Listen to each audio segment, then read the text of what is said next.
Jangan lakukan 5 kesalahan ini. Nomor 1, lo harus berhenti mengeluh.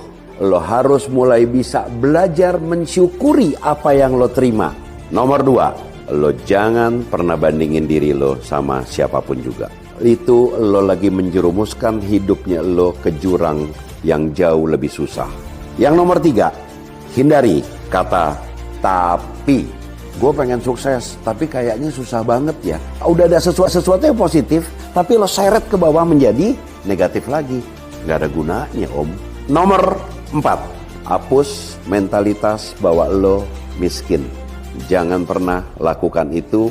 Jangan pernah menganggap bahwa diri lo kekurangan.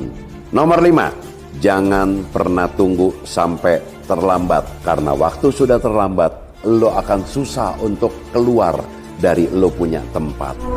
Oke gas, tambah 2 torang gas.